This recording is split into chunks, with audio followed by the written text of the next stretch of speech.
Hello students, Paramount intermediate college Lakshmipur Devrua द्वारा आयोजित online classes में मैं तौसीफ खान आपका एक बार फिर से स्वागत करता हूं।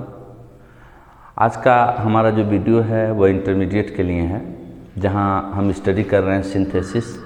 और सिंथेसिस में हमने पिछले कुछ वीडियो में स्टडी किया कि सिंपल सेंटेंस कैसे बनाया जाए, जहां मैंने आपको बताया कि simple sentence present participle, past participle और परफेक्ट पार्टिसिपल का यूज़ करके बना सकते हैं। सिंपल सेंटेंस हम इन्फिनेटिव और नॉमिनेटिव एब्सोल्यूट का प्रयोग करके बना सकते हैं। सिंपल सेंटेंस हम एडजेक्टिव का प्रयोग करके बना सकते हैं। सिंपल सेंटेंस में हम किसी जिरेंड या नाउन से फिर प्रीपोजिशन लगा के बना सकते हैं। और सिंपल सेंटेंस हम एडवर्ब का प्रयोग करके भी बना सकते हैं। आज का जो हमारा टॉपिक है वो है सिंथेसिस का ही है, सिंथेसिस। ठीक है, जहां हम पिछले कुछ वीडियो में स्टडी किए क्या, सिंपल सेंटेंस, सिंपल सेंटेंसेस। आज का जो हमारा टॉपिक है वो सिंथेसिस का ही कॉम्प्लेक्स सेंटेंस है, कॉम्प्लेक्स सेंटेंसेस, कॉम्प्लेक्स सेंटेंसेस। ठीक है, तो सिंपल सेंटेंस हम पढ़ चुके पिछले वीडियोज में। आज हम पढ़ेंगे सिंथेसिस। सिंथेसिस में जहां हम आज पढ़ने वाले हैं कॉम्प्लेक्स सेंटेंसेस। तो कॉम्प्लेक्स सेंटेंस जब बनाने की बात आती है, जब दो या दो से अधिक वाक्यों को जोड़ के कॉम्प्लेक्स सेंटेंस बनाना होता है, तो हमारे पास तीन चीज़ें निकल के आती हैं। एक होता है नाउन क्लॉज, यानी नाउन क्लॉज का प्रयोग करके हम सिंपल सेंटेंस बना सकते हैं। दूसरा होता है हमारा एडजेक्टिव क्लॉज, एडजेक्टिव क्लॉज का प्रयोग करके हम सिंपल सेंटेंस बना सकते हैं। और तीसरा हमारा होता है एडवर्ब क्लॉज, जहां हम एडवर्ब क्लॉज का प्रयोग करके भी कॉम्प्लेक्स सेंटेंस बना सकते हैं। तो यहाँ पर जो तीन बातें हैं, नाउन क्लॉज, एडजेक्टिव क्लॉज और एडवर्ब क्लॉज, तो हाई स्कूल में तो मैंने बताने का प्रयास किया था आपको कि नाउन क्लॉज, एडजेक्टिव क्लॉज और एडवर्ब क्लॉज क्या होता है। लेकिन एक बार मैं फिर से इसको क्विक रिवाइज करना चाहूँगा कि असल में ये नाउन क्लॉज क्या है। तो अगर नाउन क्लॉज को आपको समझना है तो आप दो तीन पहले बेसिक बातें समझ लीजिए कि व्हाट, हु और हुम। व्हाट, हु और हुम का जो रिप्लाई होता है वो नाउन होता है। ठीक, अब पर्टिकुलर इस बात को हमें समझना है कि नाउन और नाउन क्लॉज में क्या अंतर होता है, नाउन और नाउन क्लॉज में क्या अंतर होता है। तो नाउन एक वर्ड होता है, ठीक है, उसको मैं चाहूँगा पहले मैं थोड़ा सा आपको समझा दूँ कि नाउन क्या होता है। Noun is a naming word. Noun एक पार्टिकुलर वर्ड होता है, जैसे कि मैंने कह दिया काऊ, मैंने कह दिया राम, मैंने कह दिया श्याम, तो इसको हम बोलते हैं नाउन। ठीक है, फिर नाउन की दूसरी कैटेगरी जो निकल के आती है उसको हम बोलते हैं फ्रेजल नाउन। क्या बोलते हैं? Phrasal noun. ठीक है, जहाँ हम कुछ मोर देन टू वर्ड्स, यानी एक से अधिक शब्दों को जोड़ के हम पर्टिकुलर एक आदमी की बात करते हैं, तो उसको हम बोलते हैं फ्रेजल नाउन। ठीक है, या नाउन फ्रेज भी उसको बोला जाता है। जैसे मैं अगर कहता हूँ कि द कैपिटल ऑफ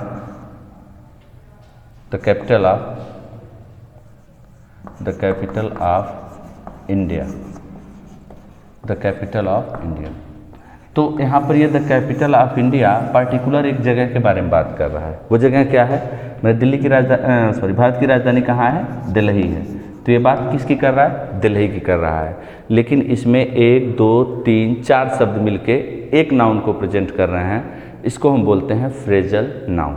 ठीक, अब तीसरा जो चीज़ निकल के आता है वो है हमारा नाउन क्लॉज। वो क्या है? Noun clause, noun clause. तो सबसे पहले हम समझने का प्रयास करें कि ये क्लॉज क्या होता है। तो क्लॉज क्या होता है कि क्लॉज एक सेंटेंस होता है। क्लॉज क्या होता है? एक सेंटेंस होता है जिसमें जो डिपेंड होता है दूसरे सेंटेंस पे। ठीक है, क्लॉज क्या होता है? एक सेंटेंस होता है जो डिपेंड होता है दूसरे सेंटेंस पर। ठीक है, कैसे डिपेंड होता है? जरा सेंटेंस को देखिएगा। मैंने लिखा कि a boy came here, a boy came here, एक लड़का यहाँ आया। फिर मैंने कहा ही वॉज ब्लाइंड, वह अंधा था। अगर ध्यान से आप दोनों सेंटेंसेस को देखें तो यह भी एक सेंटेंस है और यह भी एक सेंटेंस है, लेकिन इसी सेंटेंस को अगर जोड़ते हुए मैं ऐसे कह दूं कि a boy came here, a boy came here who was blind, who was blind. अब ध्यान से देखें तो अभी भी ये जो दूसरा वाला सेंटेंस है यह इसी सेंटेंस को रिफ्लेक्ट कर रहा है। जो दूसरा वाला सेंटेंस है ये भी इसी सेंटेंस के बारे में बात कर रहा है, लेकिन अब ये सेंटेंस इस सेंटेंस से जुड़ गया है तो फिर ये क्लॉज हो गया।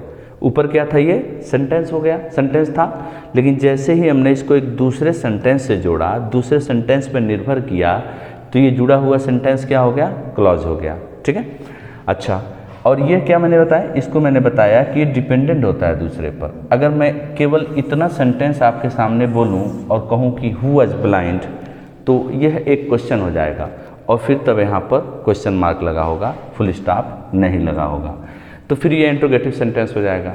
लेकिन मैं यहाँ क्या कर रहा हूँ कि इस सेंटेंस को इस सेंटेंस से जोड़ रहा हूँ। अगर मैं इतना सेंटेंस बोलूँगा तो इसका अपना कोई कंफर्म मीनिंग निकल के नहीं आएगा जब तक कि इसको मैं इससे नहीं जोड़ूंगा।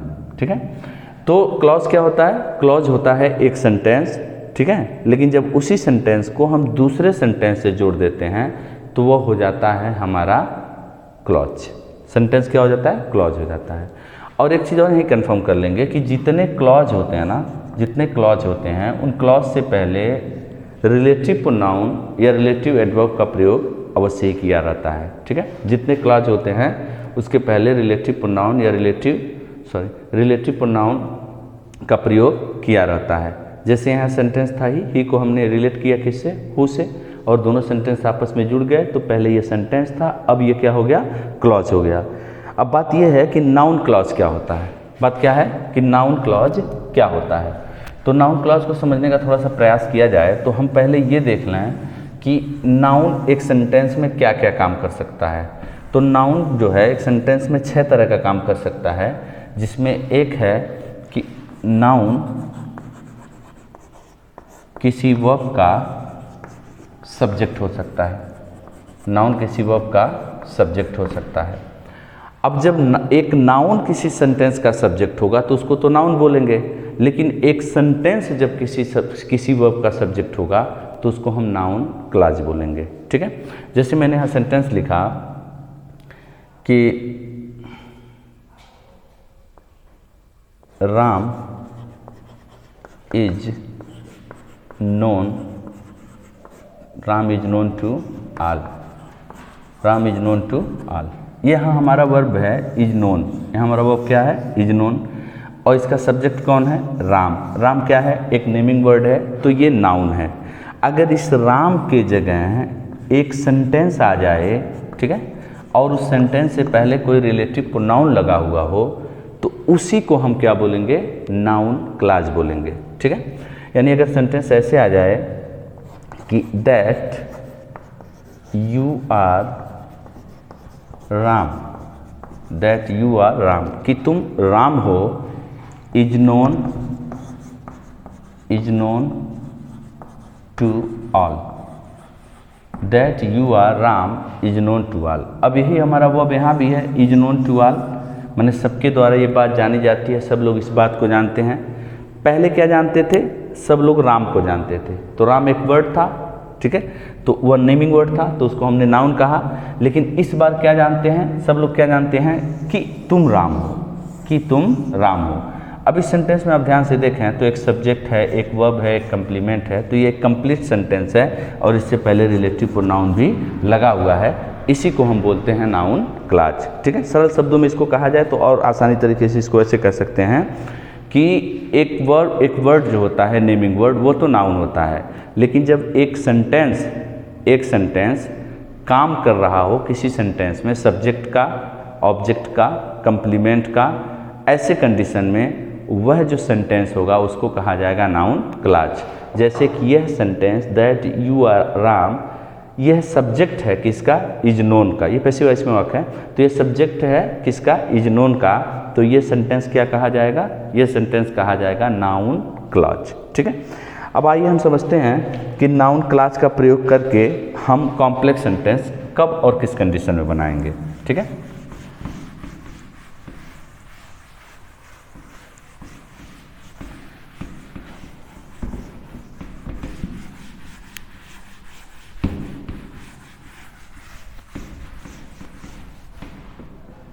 अब जरा यहाँ ध्यान से देखिएगा, यहाँ पर मैंने लिखा to make complex sentence, to make complex sentences by using noun clause, by using noun clause. ठीक है, अब यहाँ पर मैंने दो अलग अलग सेंटेंस लिखा, मैंने लिखा You are a good student, you are a good student। ठीक, फिर मैंने लिखा it is known to all। यहाँ दो वाक्य मैंने लिखा कि you are a good student, it is known to all। ठीक है, ब्रैकेट में क्या कहेगा कि इस सेंटेंस को आप चेंज करो किसमें, या सिंथेसिस करो किसमें, कॉम्प्लेक्स सेंटेंस में। तो जब बात कॉम्प्लेक्स सेंटेंस की होगी तो सबसे पहले हमारे दिमाग में क्या आना चाहिए, नाउन क्लॉज, कि क्या यह नाउन क्लॉज से जुड़ेगा अथवा नहीं जुड़ेगा। तो उसके लिए एक वर्ड याद रखिएगा, एक चीज़ याद रखिएगा कि दिए गए दोनों सेंटेंसेज में क्या से प्रश्न करिए, क्योंकि क्या का जो अभी मैंने लिखा था यहाँ पर कि क्या का जो रिप्लाई होता है वो क्या होता है, नाउन होता है। तो जो नाउन होता है वो नाउन क्लॉज भी हो सकता है। ठीक है, तो आप दोनों सेंटेंसेज में पहले क्या से प्रश्न करिए। ठीक है, उत्तर में जो सेंटेंस आए उसके पहले एक उचित रिलेटिव प्रोनाउन लगाइए और उस सेंटेंस को स्पेशली सब्जेक्ट या ऑब्जेक्ट के लिए जैसे सेंटेंस की डिमांड हो रख दीजिए। ठीक है, फिर से कह रहा हूँ मैं कि जो जब कॉम्प्लेक्स सेंटेंस बनाने के लिए दिया जाए और आपको चेक करना है कि वो नाउन क्लॉज से बनेगा कि नहीं बनेगा, तो सबसे पहला काम आप ये करिए कि दोनों सेंटेंसों में क्या से प्रश्न करिए। ठीक है, और दोनों सेंटेंस में क्या से प्रश्न करिए, और जो उत्तर में वाक्य है, जो रिप्लाई आए जो सेंटेंस, ठीक है, उस सेंटेंस से पहले ऐड करिए क्या, एक रिलेटिव प्रोनाउन। ठीक है, और फिर उसको उठा के सब्जेक्ट या ऑब्जेक्ट के जगह रखिए जहाँ सेंटेंस की डिमांड हो। तो मैंने पहले सेंटेंस को कहा you are a good student, तुम क्या एक अच्छे स्टूडेंट हो, नहीं, कोई रिप्लाई नहीं आ रहा है। दूसरे सेंटेंस में जब मैंने कहा it is known to all, it is known to all, ये बात सब लोग जानते हैं, क्या जानते हैं, क्या जानते हैं, तो उत्तर में ये वाक्य आएगा कि तुम एक अच्छे विद्यार्थी हो। ठीक है, अच्छा, रिलेटिव प्रोनाउन क्या लगाना है, रिलेटिव प्रोनाउन भी वही लगाना है जो डिमांड करेगा सेंटेंस। ठीक है, मैंने कहा it is known to all, ये बात सब लोग जानते हैं, सबके द्वारा ये बात जानी जाती है, क्या जानी जाती है, कि तुम एक अच्छे स्टूडेंट हो, यानी यहाँ पर आपका रिलेटिव निकल के आ रहा है कि, तो की अंग्रेजी क्या होती है, दैट, की अंग्रेजी क्या होती है, दैट, यानी ये वाला सेंटेंस है जिसके पहले आपको दैट लगाना है। जैसे इसके पहले आप दैट लगाएंगे ये सेंटेंस क्या हो जाएगा, क्लॉज में चेंज हो जाएगा। अच्छा, दूसरा काम क्या करना है, इसको उठा के इस सेंटेंस के सब्जेक्ट की जगह रखना है कि ऑब्जेक्ट की जगह रखना है। यह बात सेंटेंस का जो डिमांड होगा उसके हिसाब से करेंगे। आप देखें कि कह रहा है it is known to all, ये बात जानते हैं। यह इट वर्ड किसके लिए यूज़ किया गया है, तो आप देखेंगे कि ये इट वर्ड पार्टिकुलर इस सेंटेंस के लिए यूज़ किया गया है। कह रहा है यह जाना जाता है, क्या जाना जाता है, ये पूरी बात। ठीक है, तो इस सेंटेंस को उठा के हम कहाँ रख देंगे, यहाँ रख देंगे इट के स्थान पर। यानी जब सेंटेंस बनाना हम शुरू करेंगे तो लिखेंगे that you are a good student, that you are a good student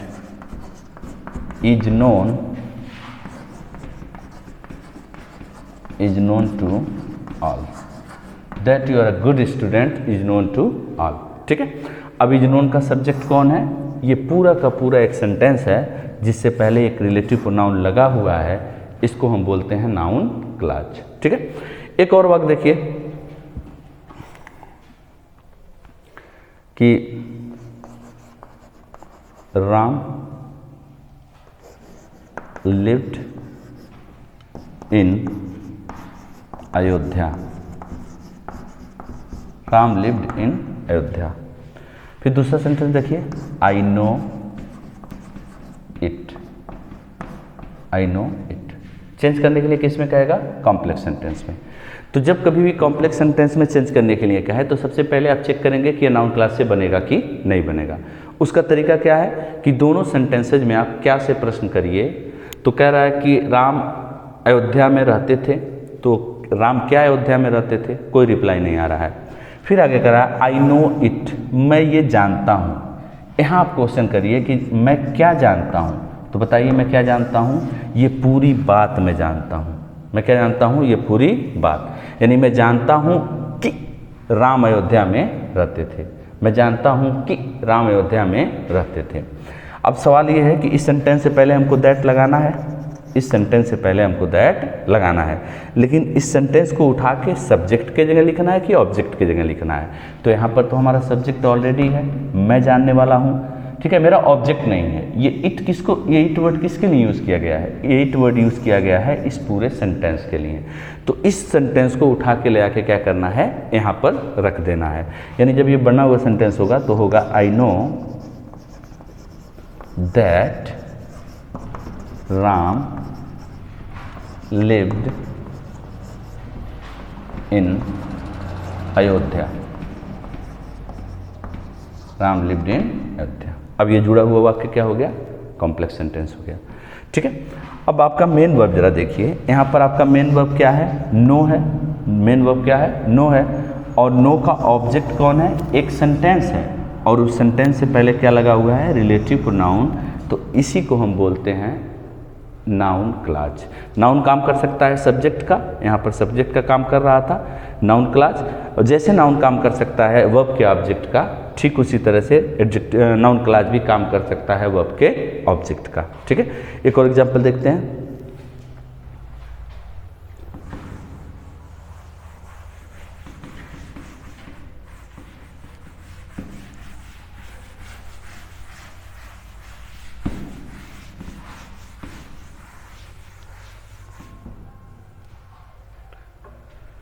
आगे देखा,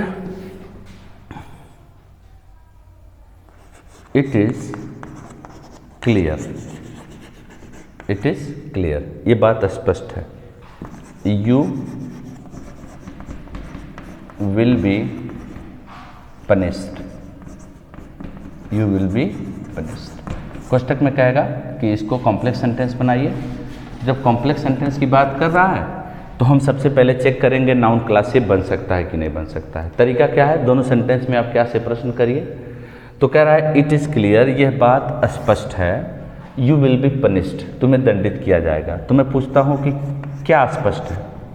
तो आप उत्तर में यह वाक्य आ रहा है कि नहीं आ रहा है? क्या स्पष्ट है?